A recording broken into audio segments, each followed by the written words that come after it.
ایک गांव में एक मच्छीरह रहता था। वो अपनी रोजी मछलियां पकड़कर कमाता था। एक दिन इसने समंदर में अपना जाल डाला। कुछ देर इंतजार करने के बाद जब इसने जाल खींचा तो इसमें कुछ भी नहीं था। वो परेशान हो गया और दिल में सोचने लगा, आज मैं और मेरा खानदान भूखे रह जाएंगे।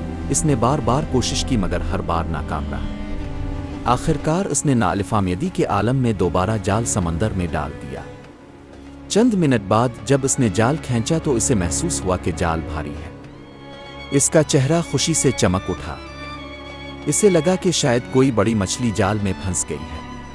मगर जब इसने जाल बाहर निकाला तो देखा कि इसमें एक बड़ा पुराना मटका है जिस पर खूबसूरत सजा हुआ ढक्कन लगा हुआ था। इसने कोशिश करके मटका खोल लिया। अचानक इसमें से एक देवहैकल जनू निकल आया जिसका चेहरा बदसूरत और खौफनाक था।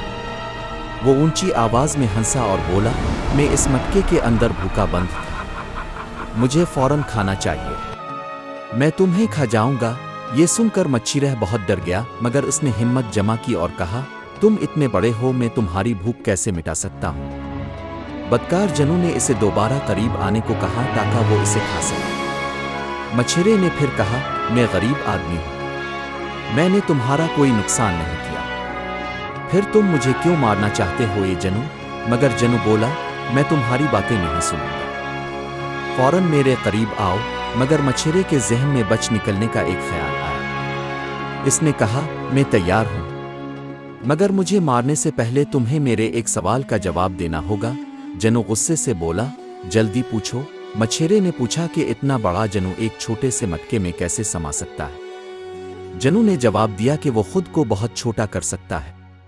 मच्छीरे ने कहा कि वो इस बात का सबूत देखना चाहता है। चुनांचे जनू ने खुद को निहायत छोटा कर लिया और मटके में दाखिल हो गया। फौरन मच्छीरे ने तेजी से मटके का ढक्कन बंद कर दिया और इसे समंदर में फेंक दिया। यूं वो बदकार जनू दोबारा मटके में कैद हो गया। मछेरा अपने हाजिर दिमागी की वजह से बड़े खतरे से बच गया और बहुत खुश हुआ।